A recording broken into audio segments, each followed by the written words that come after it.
prepárate para encontrarte con uno de los mejores finales que se han escrito en toda la literatura de ciencia ficción. Una historia que rompe muchísimos esquemas porque va contado a través de los ojos de un niño y aunque parezca una historia quizás juvenil o infantil, no tiene nada que ver, es una historia muy adulta, que tiene elementos muy potentes, tiene elementos que van a hacer que te sientas todo el tiempo empatía, curiosidad y muchos otros sentimientos que te harán sentir esta maravillosa obra. Así mismo es.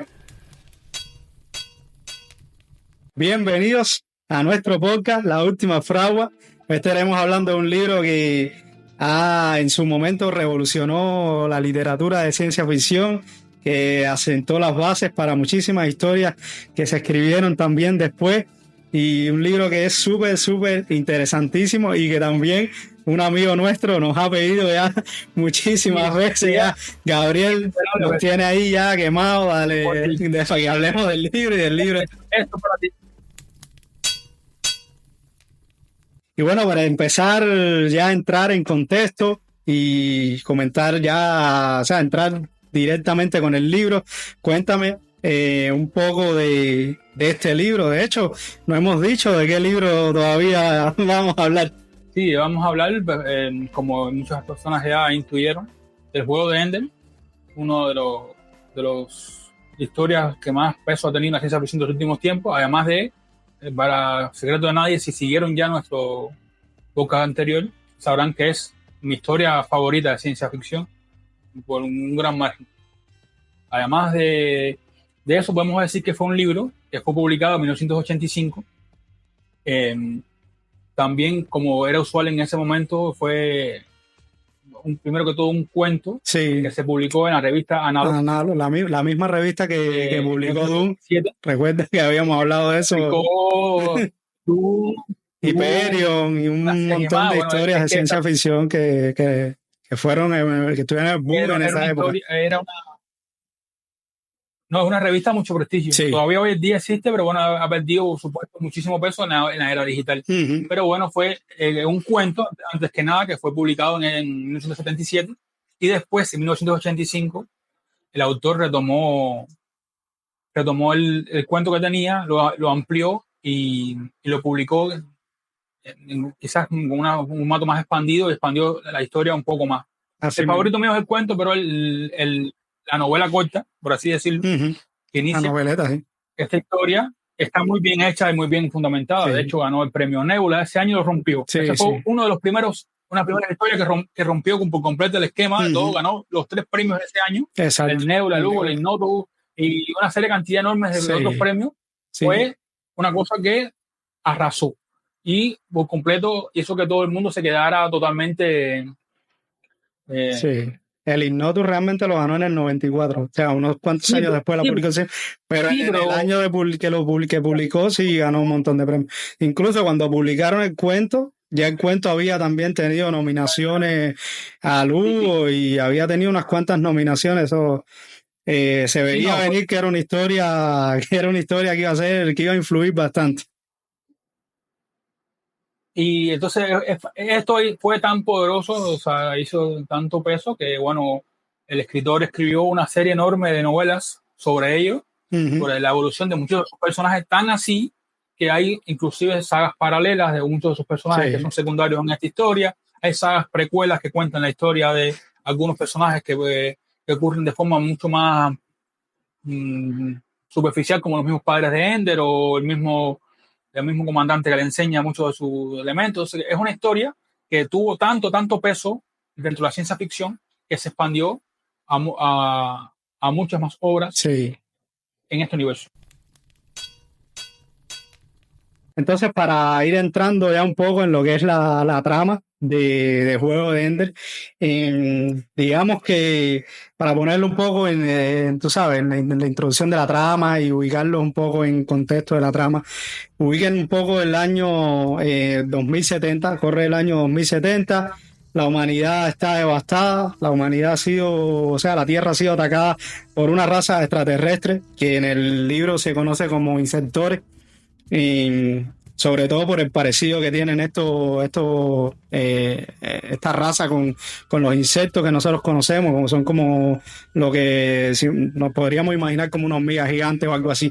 Entonces, colonia. Exacto. Entonces nos han atacado, estamos devastados, ya han habido 2 invasiones y ahí más o menos por ahí más o menos va entrando la cosa. Entonces, la humanidad toma una decisión súper drástica, que es cómo tú te enfrentas a algo totalmente desconocido y lo cual tu mente ya no está preparada. Entonces, ¿cómo tú haces eso? Enfrentas a ese nuevo objetivo una mente que no tiene nada preconcebido. Eliges niños para prepararlo, para enfrentarlo a esas nuevas amenazas que no tienen absolutamente ningún tipo de idea preconcebida de cómo es la guerra y cómo se desarrolla.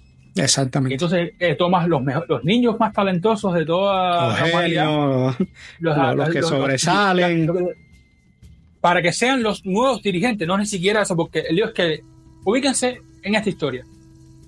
Vamos a enfrentarte a ese enemigo lejano, ese enemigo que no está ahí, y lo haces de tal manera que no puedes prepararte para eso. Entonces mandas al ejército antes, para cuando llegue al lugar donde va a ser el enfrentamiento, exista un general o exista un comandante que dirija eso. Y el comandante todavía no existe, pero ya se mandó. Entonces, hace cerca de, 20, 30 años se mandaron todas las tropas porque la relatividad espacial existe, no puede viajar más rápido que la luz. Entonces existe el enemigo lejano que tú no puedes ubicar. Entonces vas preparando a esos niños para que se enfrenten entonces a esas amenazas que todavía no tienen ni idea. Entonces van a dirigir a esas tropas con una idea diferente por completo. Exacto. ¿Y cómo los preparan? Con juegos. O sea, de enfrentamiento entre ellos o de juegos de simulación. De simulaciones, un montón de cosas. Inteligencia artificial. Y por eso se llama el juego de Ender. Sí. Porque Ender, y ahí entra en juego Ender. Un poco redundante. Pero bueno, sí. Ender es como el protagonista de esta historia. Es un niño que es un genio, es súper dotado. Ender es el equilibrio perfecto entre sus 2 hermanos. O sea, en esta nueva sociedad, las personas no pueden tener una cantidad enorme de hijos, pueden tener nada más que está regulada la población. La población. Y entonces, el primer hijo que tiene es una persona extremadamente inteligente, pero despiadada. Y el segundo es muy inteligente, pero demasiado empático. Entonces, tienen un tercer hijo que aúna en eso todo ese elemento de empatía y agresividad. Y él lo preparan entonces para que sea uno de estos niños que se enfrenten a este conflicto. Exacto, que van a dirigir el conflicto. Para introducirnos en este mundo quizás tendríamos que tener en cuenta que lo mismo que mencionábamos antes, que nuestra sociedad, que era totalmente civilizada, es el año 2070, la tecnología y la ciencia se ha desarrollado enormemente, pero el hecho que nos atacaran hace que convirtamos todo ese tipo de desarrollo en una sociedad totalmente en función de la guerra. O sea, una sociedad totalmente en función de las tropas estas del espacio y la formación de tropas y de estos niños. Por lo tanto, es una visión un poco militarista, un poco puesta. O sea, imagínense que una sociedad que tiene que coger o tomar, vamos a decir, porque a lo mejor aquí que no es cubano, le suena un poco incómoda la palabra, tiene que tomar el futuro de la sociedad, que son los niños, para ponerlos en función, exacto, a la guerra. En torno a todos estos conflictos. Y entonces esto crea tensiones sociales, crea enormes elementos de fricción entre elementos sociales. ¿Por qué?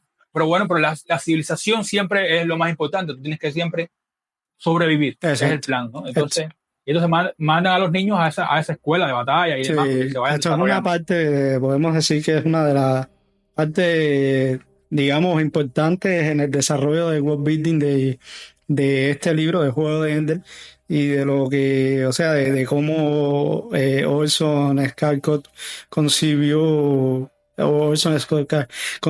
este universo. Todos estos conflictos, todo girando alrededor de esta guerra.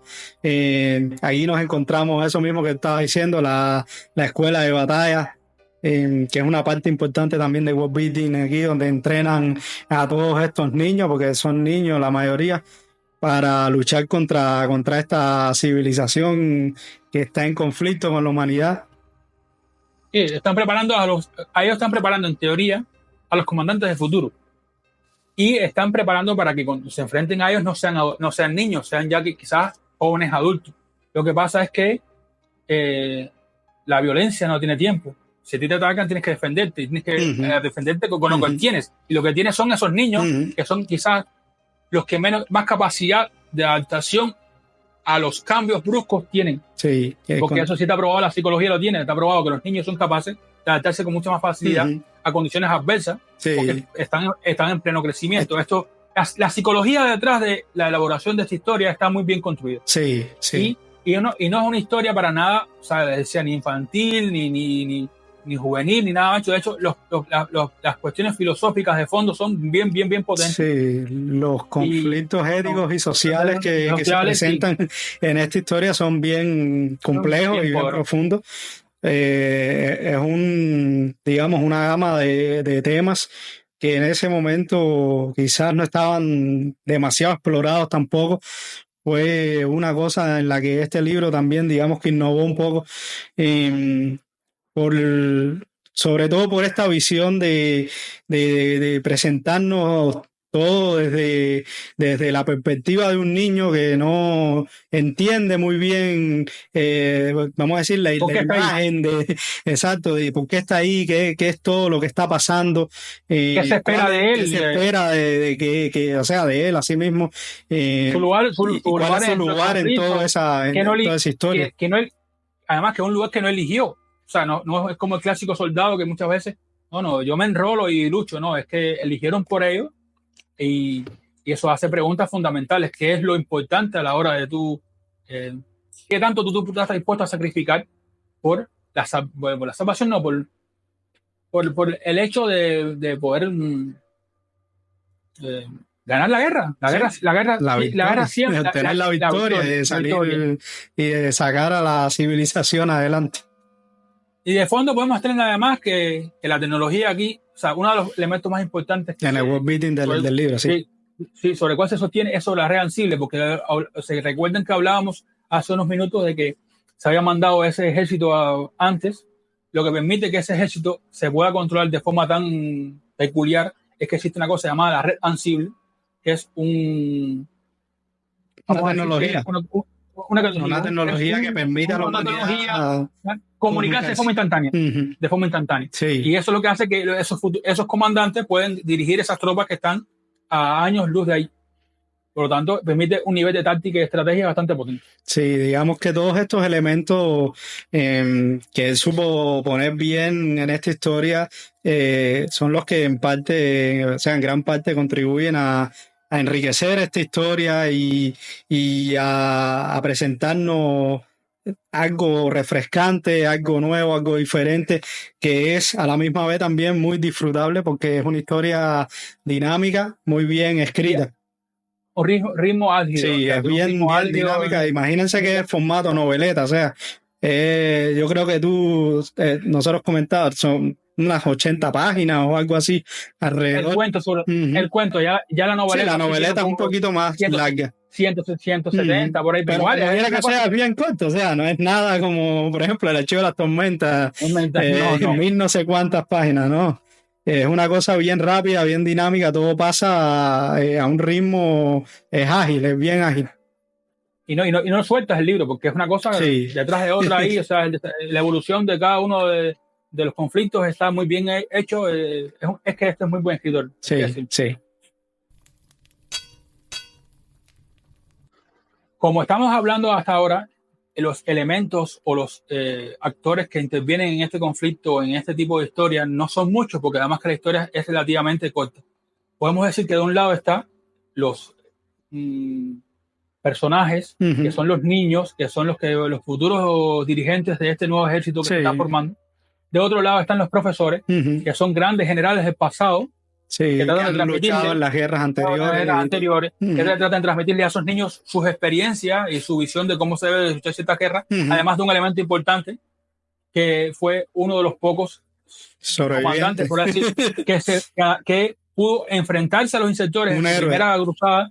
Y el hombre no solamente sobrevivió, sino que además ganó a nivel local. No fue que él ganó la guerra, ni mucho menos. Pero se convirtió en un héroe de esa invasión, de la segunda invasión. Así, entonces están de un lado los estudiantes, que son niños que se están preparando, del otro lado están los profesores.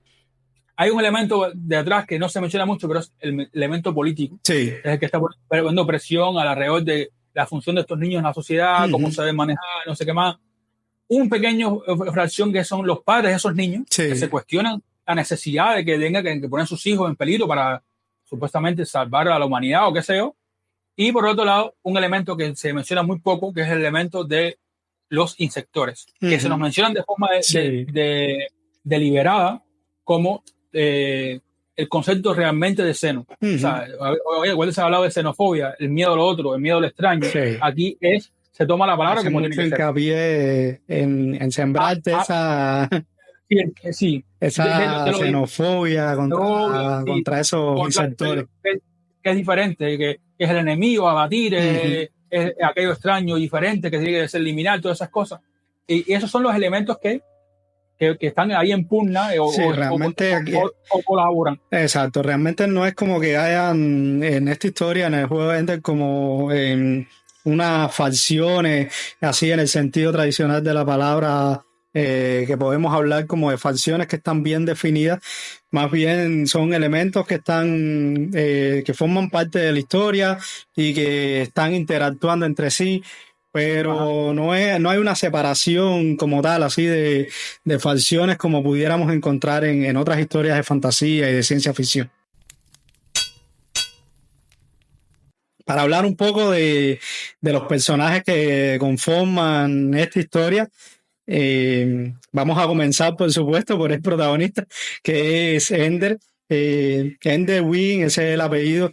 Es un personaje, o sea, es el protagonista de la historia. Es, como ya hemos dicho antes, es un niño que es prodigio, es un genio. Es un personaje que es sumamente empático, que, como ya dijimos, está tratando de descubrir cuál es su papel en esta historia. Y está también luchando contra esta presión de no decepcionar, ¿entiendes? De hacer lo que tiene que hacer y a la misma vez de entender qué es todo lo que está sucediendo. A ver, en este personaje tiene quizás una de las cosas, o sea, el nombre mismo del personaje, que es Ender Wiggins, es un juego de palabras súper curioso que cuando tú lo traduces al español pierde totalmente sentido.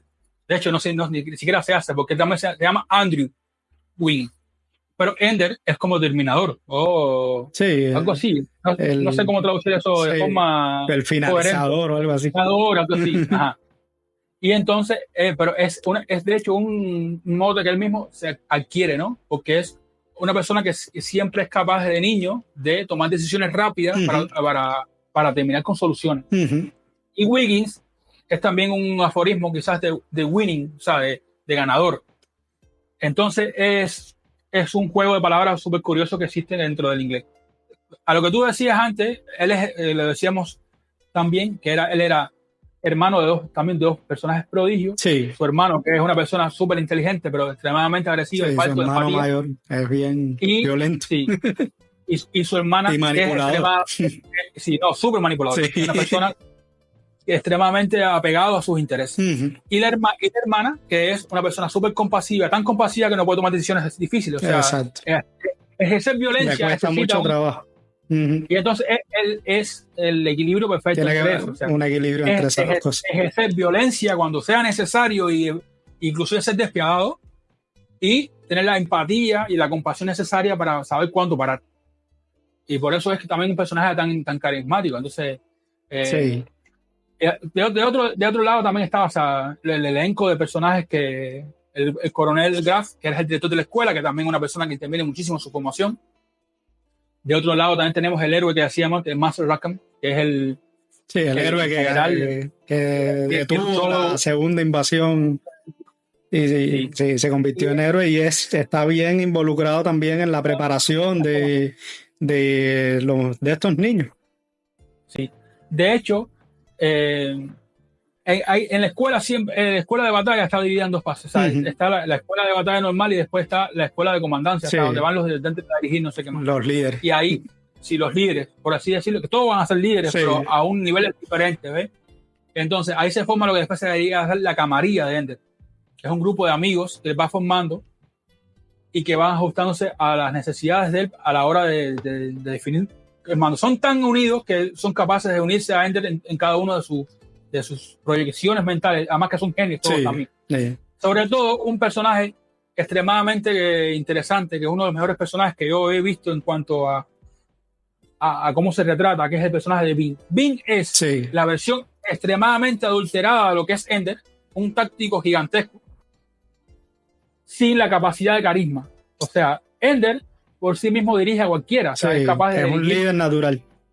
Un líder natural, pero extremadamente bueno. O sea, ese elemento de empatía que él tiene es lo que le falta.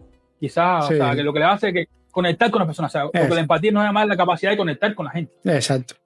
Y Vin es una persona extremadamente, o sea, muy buenos sentimientos, una persona súper inteligente, pero no conecta. Táctico, estrategia, pero no tiene mucho carisma.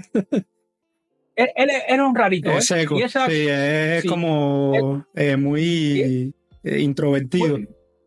Muy introvertido, muy centrado en sí mismo, muchos elementos de lo que hoy llamaríamos, no sé, una persona nerd, y entonces él se da cuenta de la capacidad de Ender de tener todos esos elementos. O sea, él se da cuenta que el hecho de que Ender no sea mucho más táctico que él y mucho más inteligente que él no lo pone a él en una posición de poder. O sea, de hecho dice, yo tengo que apoyar a este hombre. Y de hecho se convierte en la mano en la sombra de Ender. Sí, él lo sigue a todas partes. De hecho, Vin mismo tiene su propia serie después de libros que Orson Scott le dedicó. De hecho, se llama la saga de la sombra, porque fue la sombra. La saga de la sombra. Él es una persona súper inteligente, pero al mismo tiempo eso. De hecho, cuando tú lees todo, te das cuenta que Vin es un personaje en este momento mucho más interesante inclusive que Ender. Sí, por supuesto. Y entonces, más o menos en ese sentido, tenemos la camarilla de él, tenemos los profesores y tenemos entonces los padres, hay algunos otros personajes ahí, por aquí, por allá, algunos, pero que no son, diríamos, no sé, son personajes que dejamos que vayan y los descubran ustedes mismos en el libro. Claro. Exactamente. En esta historia, una de las cosas más importantes que vamos a tener a la hora de enfrentarnos a nuestra experiencia como lector es las consecuencias y el peso de nuestras decisiones. En este caso, Ender tiene que tomar, Ender no solamente, todo el grupo de todo el grupo de niños. De niños que están con él y que lo siguen y que están ahí. Son niños que tienen que tomar decisiones de adultos y por tanto pierden un poco la infancia y la capacidad de ver el mundo desde una visión más infantil. Es la pérdida de la inocencia y la ingenuidad, porque tú estás ahí para matar. Sí, es como literal como cuando decimos que no tuvieron infancia. Hay quien no tuvo infancia, ellos no tuvieron infancia. Y entonces también del hecho que ellos se empiezan a, vamos a decir, poner un elemento de cosificación dentro del enemigo. El enemigo es aquello lejano que vamos a destruir y que vamos a enfrentarnos y vamos a desaparecer, que es lo que yo decía antes, o sea, el miedo al otro, el extraño, el miedo al ser. Vemos a lo que no se conoce, a lo desconocido. Y vemos los instructores quizás como que el enemigo es a destruir y a desaparecer sin siquiera cuestionarme qué está de fondo. O sea, realmente cuando supervivencia está en juego, tú no tienes que ponerte a pensar en esas cosas, ¿no? Exactamente. Pero cuando el tiempo pasa y tú te enfrentas a las consecuencias de tus decisiones, dices, quizás ese otro no era tan distinto a mí. Pero además son niños también, o sea, ¿cómo puede un niño pensar en eso? O sea, como es complicado. O sea, cómo a veces un niño puede llegar a esa conclusión de ver lo que está más allá de lo que te enseñaron, de lo que te están enseñando al día a día. Pero al mismo tiempo, como mismo tampoco tiene la idea esa preconcebida de que el fin justifica los medios. Exactamente. O sea, se hace preguntas, el niño dice, exacto. ¿Por qué desaparecer? ¿Por qué destruir al otro? ¿Por qué eliminar al otro? Entonces, ¿cuánto tú estás dispuesto a sacrificar para que se cumplan tus objetivos? Exacto. Y además unos objetivos que tú no heredaste, no fueron unos objetivos que tú tomaste de forma consciente. Y te cuestionas tu propio papel dentro de la historia y lo que se te exige si está justificado. Exacto. Es que hay un dilema filosófico, los dilemas emocionales están bien fuertes. Y historias están durísimos. Y esto es lo que nos vamos a encontrar también, sobre todo al final, todo este enfrentamiento de Ender ante estos dilemas de, tú sabes, ¿qué decisión tomo? O sea, la decisión cruel o la decisión empática o qué hago, ¿entiendes? Y todas tienen un precio. Exacto. Todas tienen un precio, y a veces un precio extremadamente, ¿sabes? Como que si vas a ponerte un poco, si vas a ponerte un poco más romántico, o sea, estás dispuesto a sacrificar tu alma en función de ciertos resultados. A mí me gusta mucho el concepto de alma porque es una cosa que... Sí, abstracta a veces. Se siente, sí. Pero bueno, sí tu estabilidad mental, tu capacidad de verte a ti mismo y apreciarte interiormente, no sé. Es complicado. Es que, a ver, cuando yo puedo decirte una historia, es complicado. Sí, es porque la historia está buena. Es porque vamos por el buen camino. Exacto, algo bueno están haciendo. Bueno, para, digamos, hablar un poco también del impacto que ha tenido este libro, ya nos estamos casi acercando al final del episodio. No hemos querido tampoco abundar demasiado porque es complicado, es una historia tan corta, no dar mucho spoiler. Entonces hemos tratado de mantenernos un poco al margen, alejado de esto, tratando de no meter spoilers pero sí dando, por supuesto, nuestras opiniones y comentándoles un poco el libro. Pero sobre todo sí, decir que este libro ha tenido un impacto grandísimo en la literatura de ciencia ficción. Muchas historias también se han inspirado en este libro. Y no, por no decir también series, películas, por supuesto, tenemos también películas basadas en esta historia. Y además de eso, también te podemos decir que, como decíamos antes, eso fue un universo literario bastante amplio. De hecho, la historia que sigue, o sea, la saga de Ender, por así decirlo, tiene creo que son 4 libros más. De hecho, La Voz de los Muertos, el siguiente, ganó además de eso. Como todo lo ganó. Porque es un golpe totalmente de tuerca, por así decirlo. Totalmente tuerce la visión que teníamos del Ender del niño al Ender adulto, que se enfrenta a conflictos diferentes, pero igual de eso. A mí lo personal no me gusta tanto. Yo no soy, como dicen. yo no soy tan fan, pero tengo que reconocer que más allá de mi preferencia, es muy, muy, muy buena historia para que quiera continuar. O sea, hay que diga, ¿me detengo aquí? No te detengas. Sigue leyendo la saga, que vale la pena. Y los cuestionamientos filosóficos que nos habían enfrentado hasta ese momento están aún más ampliados con otros elementos igual de interesantes, igual de llamativos, y inclusive más a lo profundo del ser humano, y se maneja de forma mucho más, vamos a decir, no sé si profunda o detallada, lo que dejamos la historia general de esta misma noveleta, de este mismo cuento. O sea, las consecuencias de la victoria, las consecuencias de la derrota, el peso del legado de Ender y de todo lo que él dejó cuando... Hay que decir también que este libro trasciende más allá de la ciencia ficción por todo este espectro de... o sea, son como abstracciones dentro del ser humano. O sea, pero la carga psicológica de los personajes, los dilemas que presenta el libro... dilemas existenciales y todo el peso psicológico. Exactamente. O sea, es un libro que trasciende de la ciencia ficción y pasa a un plano ya más de la psicología, de la política, de la filosofía, por supuesto. La sociología. En general. De hecho, del campo, si tú puedes considerar un campo como principio, la ética, porque hablábamos del otro, o sea, dónde llegan tus necesidades y dónde empiezan las del otro, con el enfrentamiento con una sección extraterrestre, la manipulación, porque los niños son manipulados para que ocupen un lugar, la soledad del líder, porque hay un momento en que Ender se siente absolutamente solo porque está separado de todo el mundo y tiene que tomar decisiones trascendentales y nadie más lo puede ayudar. Exacto. De hecho, hacen en un cierto momento énfasis en que esté absolutamente solo, para que él nunca pueda pensar que puede virarse a un profesor, a pedir ningún tipo de consejo, ni de ayuda, ni nada. Sino, tienes que ser tú el que tiene que decidir, no hay más nadie. Entonces, él lo aísla por completo para que él sea que tú puedas tomar esas decisiones. Por lo tanto, existe rama. Si vamos a hablar de historias disruptivas que rompen el esquema que tenemos que preconcebido de lo que es o la ciencia ficción, o en este caso la fantasía, esta vez le vamos a traer una obra que rompe también con el esquema de lo que tenemos concebido como fantasía, sobre todo porque es una historia que tiene muchos elementos de otro género muy conocido por todos, que es como el thriller, el elemento de Gunter. De hecho, yo digo siempre que esto la es mafia, la historia de las calles, las historias del Padrino. Sí, el Padrino. Con las triadas y demás. Exacto. Y una cosa bien basada en familias, en clanes y enfrentamientos extremadamente épicos, con un elemento de magia. De hecho, una magia por demás que nos va a gustar a los que siguen nuestra forma de ver la magia, que es magia dura, bien definida, con límites, además de que un elenco de personajes extremadamente interesantes.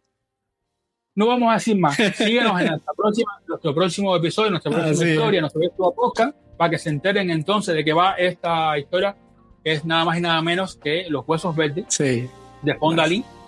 Así que síganos ahí y ya se enterarán de qué va. Únanse a nosotros, no olviden suscribirse a nuestro canal para seguir debatiendo estos temas de literatura de ciencia ficción y fantasía. Compartan con sus amigos, denle ahí al me gusta y déjennos en sus comentarios también qué les ha parecido este episodio, si leyeron el juego de Ender, qué les pareció el libro, con qué personajes se identifican más, cualquier cosa que quieran decir nos pueden dejar ahí en los comentarios. Ahí nos vemos.